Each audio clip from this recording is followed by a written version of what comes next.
Hi everyone, welcome back to another episode of Coffee, Books, and Rain. I am Rachel and I do have my coffee, I have my books, and happily, I do believe rain is in our pretty imminent future. I believe if the forecast is correct, we are going to have pretty significant rain tomorrow. If I waited till tomorrow, then I believe this episode would be late. So I am going to record today, and that way this episode will drop hopefully on the day we are having rain.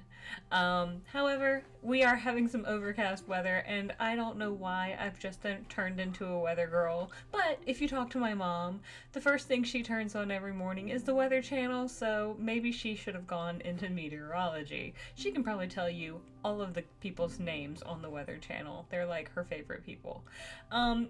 Anyway, we are diving into, or continuing to dive into spooky season, and I am talking to you guys about a book I just finished called Sleep Tight by J.8. Markert.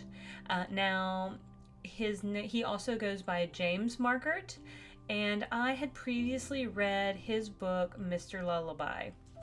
Mr. Lullaby was an incredibly good mystery thriller, but I actually felt like this book was an even better mystery thriller. I felt like it kind of got to the plot a little bit quicker.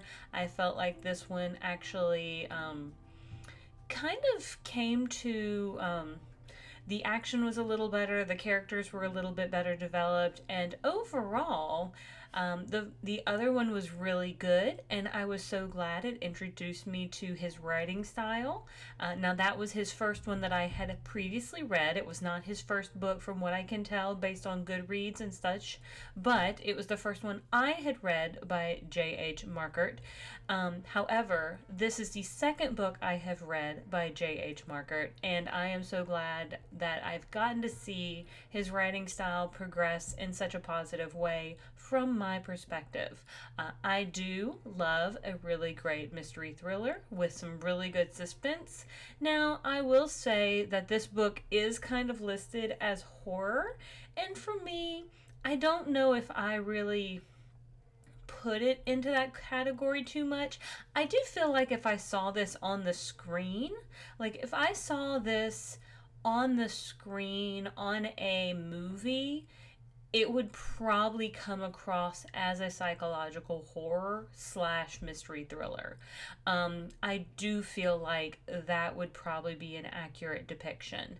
However, as I read it, I really, I guess for me, when it comes to horror, I'm looking for some of those elements that are, I don't know. For me, that there's another element of grotesque, I think, and that's just my perspective. So please, please, this is not a negative critique at all and in any way regarding like the category or genre of putting this into horror. This is simply my definition. So it, again, no way in any like realm is this a critique. This is just how I define it. But for me, horror has some sort of psychological impact on me that makes it difficult to sleep at night. And so, very possibly for like people with children, this may have a psychological impact because children go missing and people are impacted in that way. There are ramifications from childhood trauma that carries forward into the future or carries forward into the present. And so let me dive into the summary really quick and then we will go from there. But from my perspective, I 100% put it into that mystery thriller category with the suspense, with the thriller, with the crime. But not sure it hit the mark on horror for me, but there is a lot of like psychological things going on, and it really does keep you guessing on a lot of different things from one page to the next, right up until the very end. All right, so let's dive into the summary. The sole survivor of a serial killer might hold the key to stopping a new spree of murders in this propulsive, it does say propulsive, thriller in the vein of The Black Phone and The Whisper Man. Dark and twisting at every turn, fans of Catriona Ward will love this chilling new tale from the deviously inventive horror author that Peter Ferris calls the clear heir to Stephen King. I don't know. There's something about Stephen King that very, very much has an air of, even without some supernatural elements, it always almost feels supernatural in its horrific nature. I'm not sure, but it always felt like that to me. And I've read a lot of Stephen King. Beware the one that got away. Father Silence once terrorized the rural town of Twisted Tree. That's a tongue twister. Disguising himself as a priest to prey on the most vulnerable members of society. When the police finally found his house of horrors, they uncovered 19 bodies and the one survivor, a boy now locked away in a hospital for criminally insane. Nearly 2 decades later, Father Silence is finally put to death. But now, or by the next morning, the detectives who made the original arrest, detectives who made the original arrest is found dead. Are found dead. A new serial killer is taking credit for the murder and calling himself the Outcast. The detective's daughter, Tess Claiborne, is a detective herself, haunted by childhood trauma and horrified by the death of her father and the resurgence of Father Silence's legacy. When Tess's daughter is kidnapped by the Outcast, Tess is forced to face her worst fears and long-buried memories. With no leads to follow, she travels back to Twisted Tree to visit the boy who survived and see what secrets might be buried in the tangled web of his broken mind. With captivating prose and an old-school horror flair, Sleep Tight is a must-read, haunting tale from a true master of the genre. And it does say it falls into horror, thriller, mystery, thriller, fiction, adult crime, and more. Now, this book is expected to be released on September 24th of 2024, and it's not super girthy in the fact that it was only 336 pages. I read really, really quickly. So I had both the ebook and the audiobook. Now, I did listen to the audiobook over the ebook, but I went back and kind of looked at the ebook, preferring the audiobook just to let someone read it to me. Felt like it went really fast. I could listen to it back and forth to work.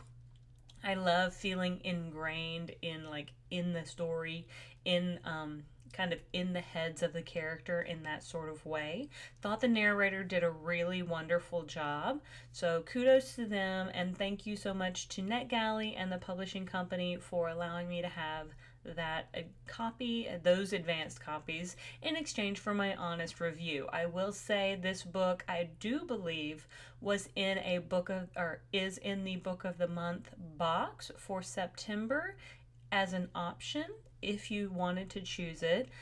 I do not currently have a Book of the Month subscription. I am debating on getting it back, but as of presently, I do get quite a few books through NetGalley, so getting Book of the Month feels a little like I would have a whole lot of books, and I'm not sure if I would even get around to reading them at this particular point. So, kind of been on pause with that, but I love having physical books.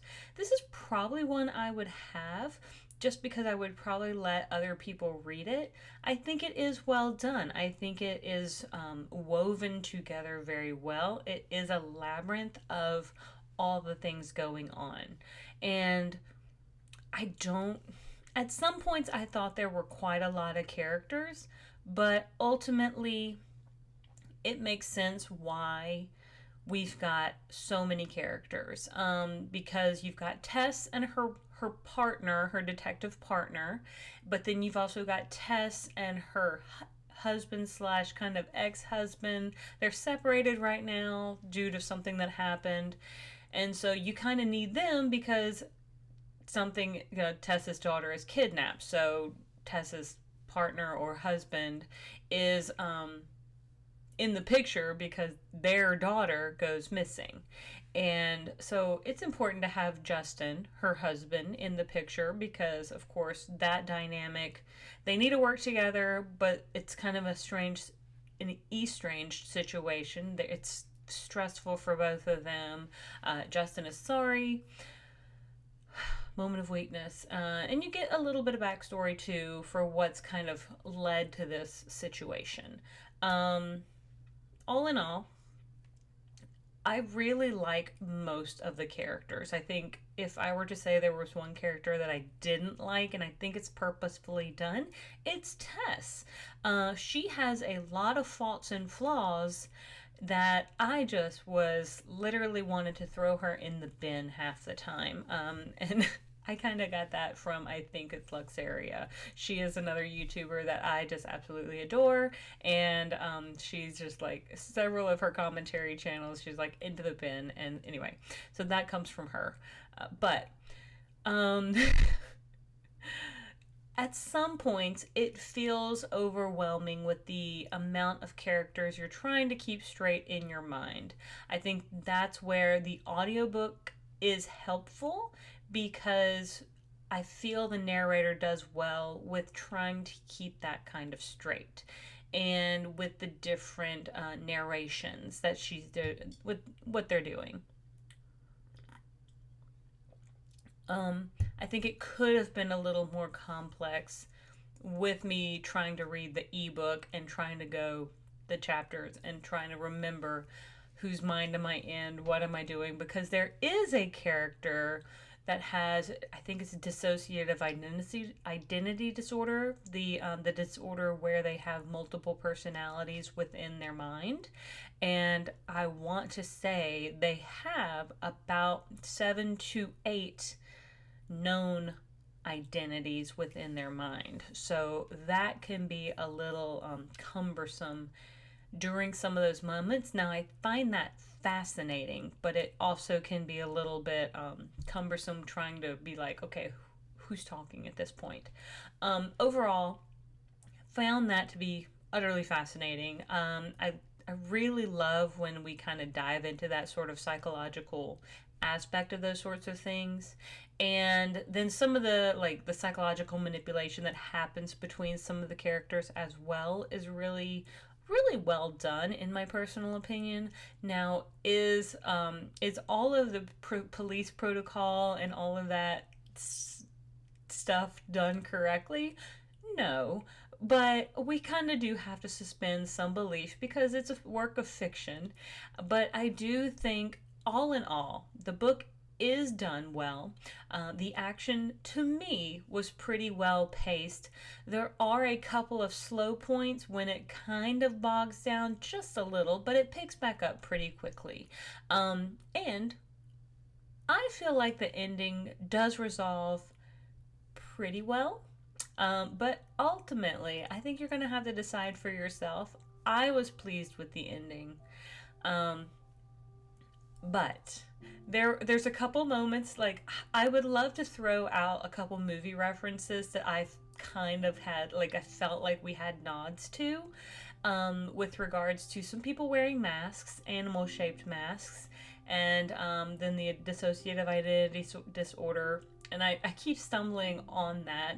I think it's called DID, dissociative identity disorder, and I believe that's what it's called. So I hope if I've said that incorrectly, you're welcome to please leave that down below. But I believe that is the correct terminology for it. There's a movie called Identity with John Cusack, and it was one of my more favorite psychological horror movies, like, when I was younger, and it's not one that was really well known, but the entire movie supposedly takes place in the mind of, like, a killer, and they have to go through all of his personalities in his mind, trying to have those personalities, like, kill themselves off one by one. It's fascinating. But anyway, this is not that, but that's why I find it kind of like when someone writes it, I like how they explore that topic. I hope he's explored that in a kind manner, and I hope he's done it in a respectful manner in this book. But anyway, I hope you'll give this book a chance. It seems as though the Goodreads community is kind of receptive to this book, and the Book of the Month community also has offered it as an option this month as well. So if it sounds like something you would enjoy, I hope you will go out there and pick it up on September 24th when it's available. And I guess if you're a Book of the Month reader, then you have the option to pick it up currently as your choice, because I think they send that out to you before the 24th. But anyway, thank you so much for tuning in. I hope you'll like and subscribe, and I hope to see you guys on the next page. Thank you so much for tuning in. Bye.